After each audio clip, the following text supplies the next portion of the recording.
We're on. Yeah. Welcome to the next episode of Money Minds. At 1 a.m. No, we're not doing this at 1 a.m., I promise you. So it's been a minute since we've done our last podcast about, all things money and teaching our kiddos how money works and how to make it and how to spend it and all of those wonderful things. One of the episodes we talked about how to develop a list of chores and how to hold them accountable to doing those chores consistently, what kind of money they'll make for each chore. And so I think now is a good time to talk about what other kinds of things, especially because it's summertime now, right? What other kind of things can kids do to make money outside of chores? Maybe they want to make more money than what they're making at chores. Yes. So, yes. So this actually is very good timing because that's exactly what Vincent is thinking about. Is he needs to make more money outside of the money he's making for the chores that he does around the house. So I think you did a little bit of research, right? I did some research, yeah. Okay. Maybe. And so what we'll do, this is going to be a short one, hopefully, right? Yeah. I think it depends on how quickly you can walk through these. We'll go like a few minutes there. Okay. So yes, we're going to go through them together, of course. So just looking at my notes here. So we have a handful of other ways that our kids can make money outside of chores. And I think two things that we want to address as we go through these is what age, right? Because your kids can be at all kinds of ages, right? And then also, when is this something that really is only during the summer, or could this be something that they're doing even after school starts? Would you want them to be working when they go back to school? I think it probably depends a lot about what that school load looks like. But we're going to go through those things. And I don't know what else we'll figure out as we walk through these. So what is the first one that you want to share? And how did you search this? Like, what was your process? So how I went about it is that I just searched up like ways for teens to make money during the summer. Okay. Something along the lines of that. Okay. I don't exactly remember word for word, obviously. You can find anything online these days. Yes. Okay. So I went to this one website. I think my source was BigWorks, I believe. I'm not sure. I can go back and check though. Okay. And the first thing I saw popped up, I took a screenshot and just took some notes, because why not? Was dog walkers. And I mean, it may be Arizona, at least where we live, but it's only like 100 degrees out. It'll be fine. Depending on your situation, and if you can just walk dogs for others, if you're good at that and you love dogs. I'm allergic, so I'm more of a cat person anyway. That'd be good. Don't walk a cat. Yeah, that's not going to work. You just have to drag him. Drag a cat. No, they'll want to be carried. Yes. Okay, so you make a very good point, though. I don't think we should gloss over that. Depending on where you're located, that's important. Like if you are in Arizona and it's 112 in the middle of the day, that's probably not the time that you want to go walking dogs anywhere. So you gotta coordinate that, right? If this is going to be something that your kids are going to do, your teens are going to do. So just thinking about the age, you've already addressed that many of these things are ways teens can make money. I have a feeling that there might be a couple of these that you could be younger and still do this. So we'll see. But when you're looking at doing a job for somebody like walking dogs, you probably want to know how big the dogs are. How many are you willing to walk at a time? If they like each other, the dog. Well, I mean, you're not going to find that out until you get them all together, huh? Yeah, Yeah. that's true. But The experience, and they probably need to be in the same neighborhood. Yeah. Okay. So, and then you probably want to coordinate it so you're walking all of the dogs at the same time each day. So maybe if you're in Arizona, you probably want to do it early in the morning. That'd be a good way. Okay. Good time too. All right. So those are some things to consider if you want to walk some dogs. I think another option is, and it might be even easier in some ways because you don't have to coordinate it as much, maybe, and you don't have to necessarily be out on the hot sidewalks. Cleaning, like dog washing, that could be a thing too. Make some money cleaning dogs or picking up poop. Cleaning in general would be a good way to make some money too. And that happens to be the next on your list, isn't it? Yeah. Cleaning. Okay. What kind of cleaning though? Like obviously washing dogs, that could be one thing, but what else? I mean, what it says here is that you can just do like sweeping, vacuuming, dusting, the regular chores just for someone else, basically. Yes. That'd be pretty good. I mean, if you don't like your chores, then why would you want to go do chores but for someone else? You could probably make more money cleaning somebody else's house than your own. Yeah, that's an advantage. That's huge, actually. You could, everything that you've learned at home, you could take out and help others, right? Clean their homes. And, as teens, you could probably charge more than what you're making at home for one, but it would probably still be cheaper than if they were to go find somebody else to clean their houses. Right. So I think that is an excellent idea. I remember being 5 or 6 years old, and our neighbor lady offered to pay me $5 to dust her bookcase. And it was probably, I don't know, it was probably as tall as the door here behind us. It's kind of blurred out. Probably as tall as that. I was 5 or 6 years old. I had to get on a chair. So she showed me exactly how she wanted it done. She wanted each figure wiped off, and then you pick it up and you clean underneath, right? So you're not just wiping around, you're cleaning the item, then you're picking it up and cleaning underneath. And I made $5 doing that. I have no idea how long it took me, but man, I was so excited about that $5. Oh yeah. And that was just for dusting. So that's any age. I think cleaning could be any age. If you have the patience and you're already showing them how to do these things. So each person might have their way of dusting or their way of how they want the counters cleaned or whatever the thing is that you're offering to do. So as the teen that's getting ready to do that, or the child that's getting ready to do that, whatever your age is, maybe ask them how they would like it done. So here's your list of services that you can provide. These are the things that you're going to clean. And this is how much you charge. So you have to think about what price that you want to ask for. And maybe that could be negotiable. What does negotiable mean for our little ones? I'm going to use an example to explain it. Okay. I'm going to try to make it simple because it's got to do some real estate. When I can't. Fine, let's do it. Let's say your buddy has 5 lollipops, and he's asking for $5 for all of them. So, but you only got $4.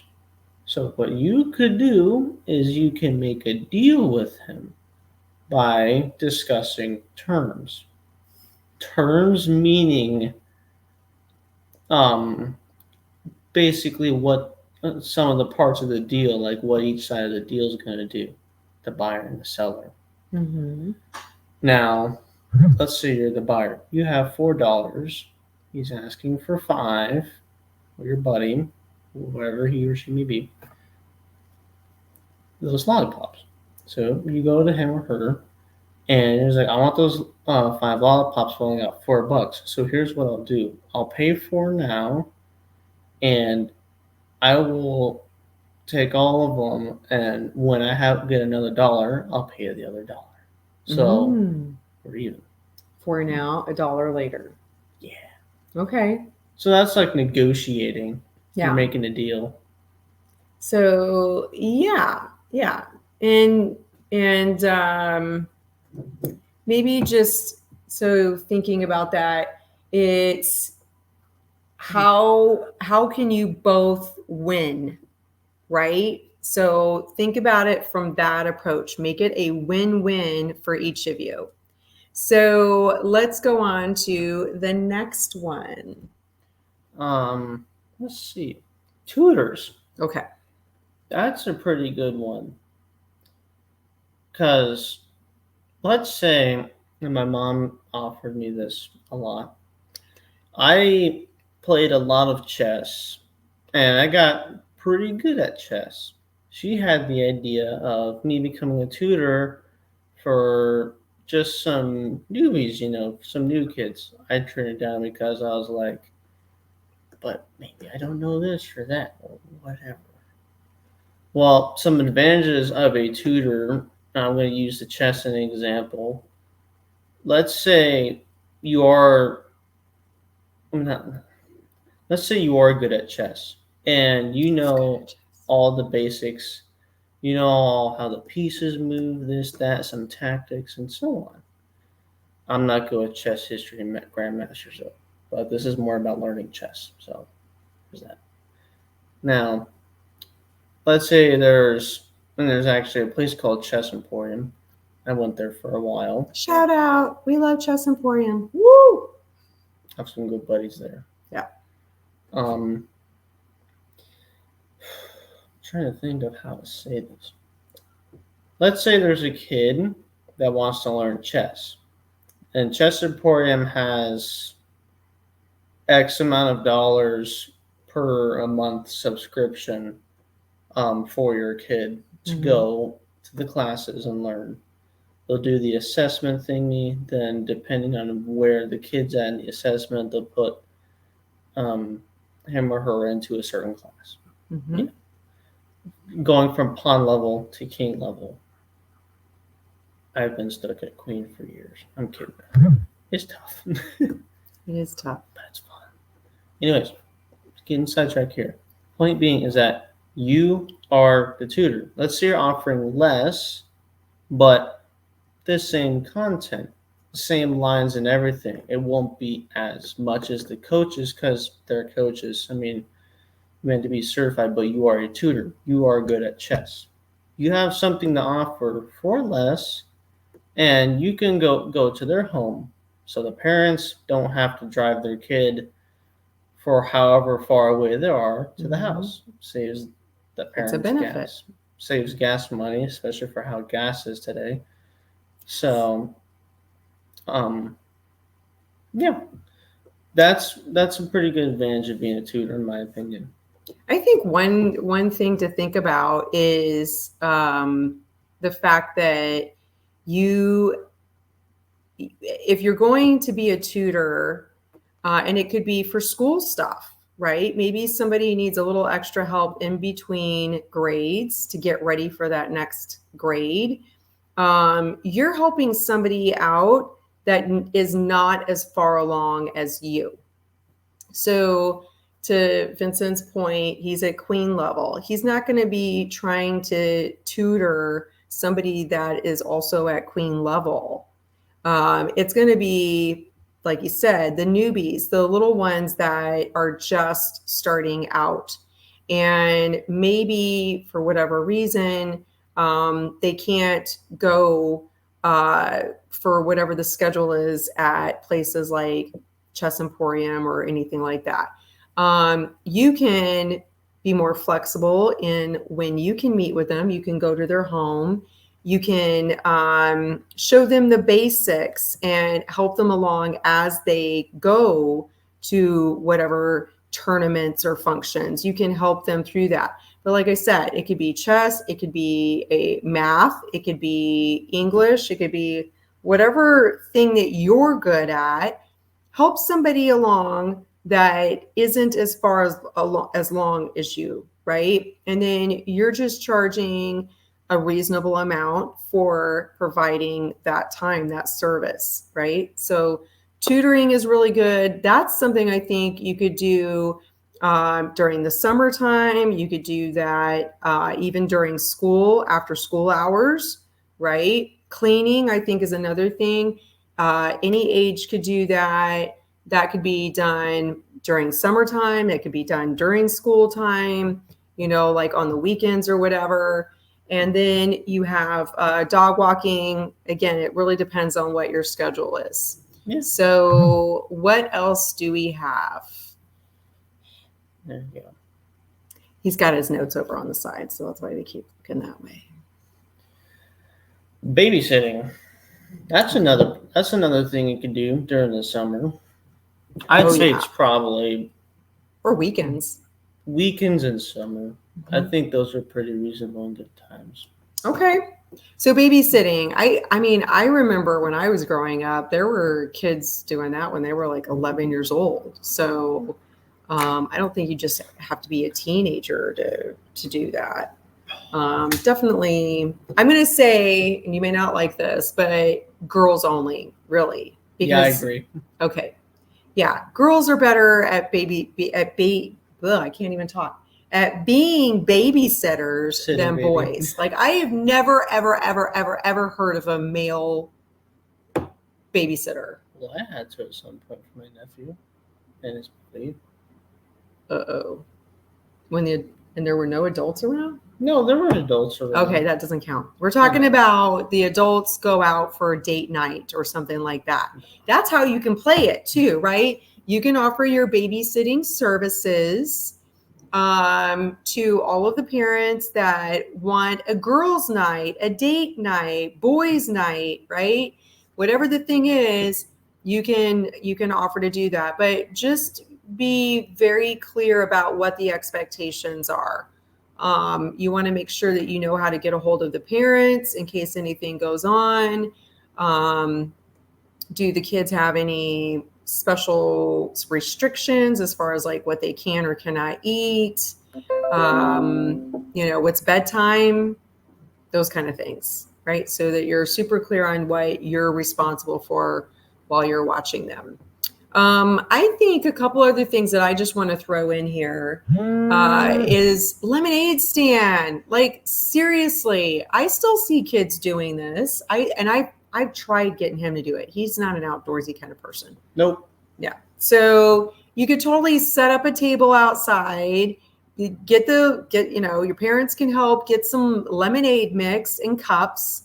And you put it in a pitcher and you sit out there. Now, of course, this also depends on where you're located. It might be too hot if you're in Arizona to do it in the middle of the day. It's kind of maybe get some shade. Time. Get some that's shade. The perfect time to do a lemonade stand in the summer. As long as you've got shade, though. Yeah, you don't want to be out right in that sun beating down. Make sure you put some sunscreen on.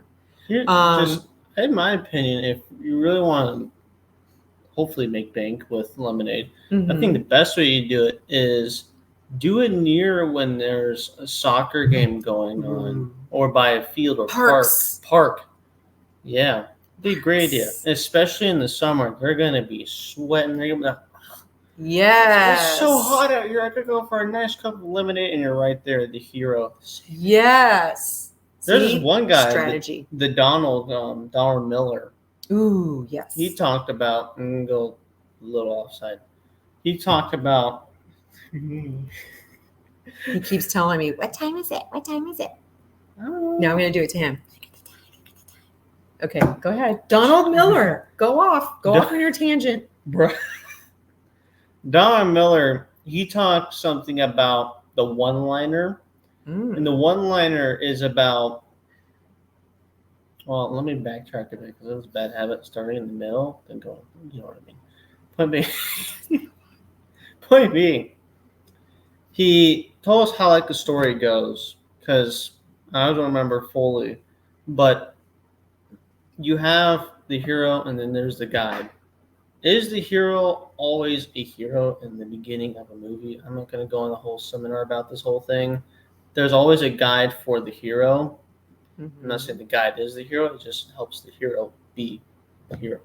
You know what I mean? We're the guides. Yes, you want to be the guide. And what I mean by that is when you offer your one-liner, you're stating the problem that people might have with this certain thing. Then you're offering a solution to that thing, your product. And then you sell that product for people to use that solution to fix their problems. Okay. For that specific problem. So this is super helpful with how you're going to present yourself, right? If you're going to be a cleaner, what kind of services are you offering? How much? And think about showing them the benefits of it, right? Mm-hmm. I'm just going off of what you started. Okay. So I'm just helping, right, with what I'm hearing you say. Okay, the other thing that I would say that's really cool during school time, I've tried to get Vincent to do this, but he thinks he'll get in trouble at school. And maybe he would. I know when I was at school, it was very common to do fundraisers with suckers or chocolate bars. We used to do that all the time to raise money for whatever thing was happening at school. Well, there were some people who were super smart, and they would get a huge box, like what you would see at Costco, big box in bulk size box of suckers, right? And you get that for like $5 or $6, maybe now more because of inflation. But you get this big box of suckers for like $5 or $6, and there's like 100 in there or something like that, right? Some crazy amount. But you take them to school, not the whole box, some at a time, each day. Take the sucker to school, charge $1 for each sucker. Think about how much money you're making.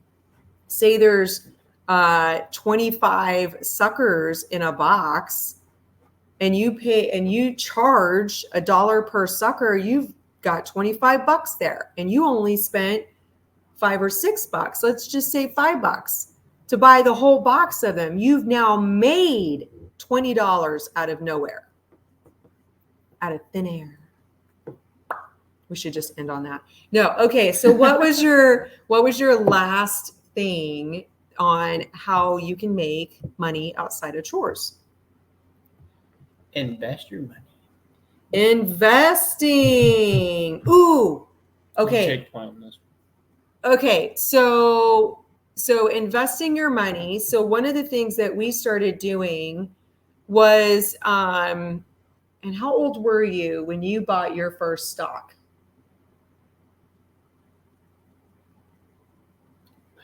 Ever since I walked into McDonald's, like I own the place. Yeah. So what, like 8, 9 years old? I don't know. Okay. We'll go with somewhere. Oh, it was definitely before 3rd grade. Yeah. Okay. So that could be a great time. We had already been talking about his jars, previous episode. Check it out. So he's making his goals.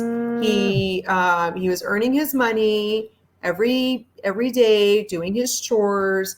He put 10% aside for savings. We put that into an actual savings account at the bank. That's something else we could talk about, right? Like how to do that. We'll make a note of that. Mm-hmm. And then investing was, okay, so a savings account isn't actually making you any money. It's just sitting there. Why not make your money work for you, right? So one way to make your money work for you is to invest it. There's different ways that you can invest it.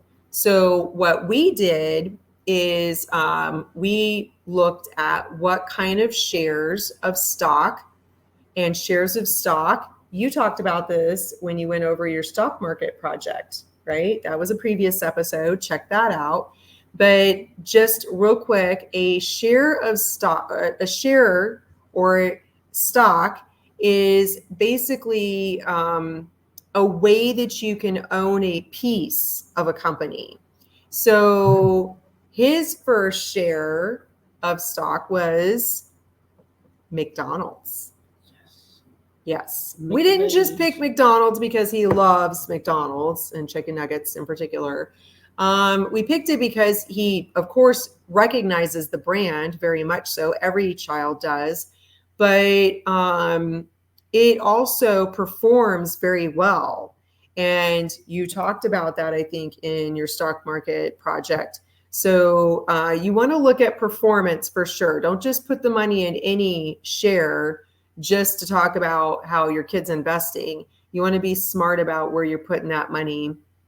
Make sure that it's a good performer, right? So McDonald's was a really good performer. And so he bought a share of stock in McDonald's. And then he, of course, walked in every time and acted like he owned the place. Because he did. He owned a piece of the place. So that's pretty awesome. One other thing that you did, and he was even younger than this. I think you might have been in kindergarten or first grade. We had a yard sale. Yeah. And so what we did is we talked about if you're going, you've got all these toys and many of them you don't even play with. Okay. So how about this? We're going to put all the toys that you don't play with anymore in the yard sale, and you can sell them for however much you want. And then you can use that money to buy new toys that you want. And it was amazing to see how he approached it. Like he was on. He was so on. He had his little paper bag that he was going to put all of his money in. And at first he had it sitting on the table. He had his chair pulled up to this table. He had his money bag right next to him. And every time somebody asked about how much a toy was, do you remember what you did? No clue. I'm totally spaced out. Do you even remember about this? Anything? I remember. You remember it? Okay. I'm taking all the money. Yeah, he was very proud, and he would think very seriously about how much he could charge. He did that, yeah. He even had a mustache then. No, very much. He was very serious about it. And so he would say, I want $2 or whatever the thing is. Sometimes he would look up and ask us, and then they would say, okay. And sometimes they would negotiate. And we're like, well, I don't know about $2. What about $1? And then I would say, see if they'll take $1.50. And so then he'd say, how about $1.50? And then they'd look at him. Okay, we'll give you $1.50. Right. So that's negotiating. Right. And so he put all of his money into his paper bag. And at the end of the day, counted it all up and was able to put that towards new toys. So that's something you could do at any age, anytime, on the weekend, during the summertime. And it doesn't even have to be about their toys. Give them your stuff. Go through the garage. What are the things you don't want anymore, right? You haven't seen these things in 20 years. You don't need it. You don't use it. Get it out. Declutter your garage and put the kids to work. Let them sell the stuff. And maybe they don't keep it all. Maybe they'll only keep part of it.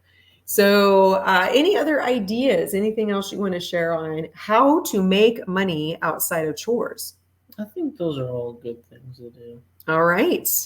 So if you like this content and you want to see more, please, please, please follow us, like these posts, comment, share the videos. Let us know what you think and what else you would like to see, and we'll do it. All right. Yeah. Thank you so much. Bye-bye. Happy Independence Day. Yeah. Take care.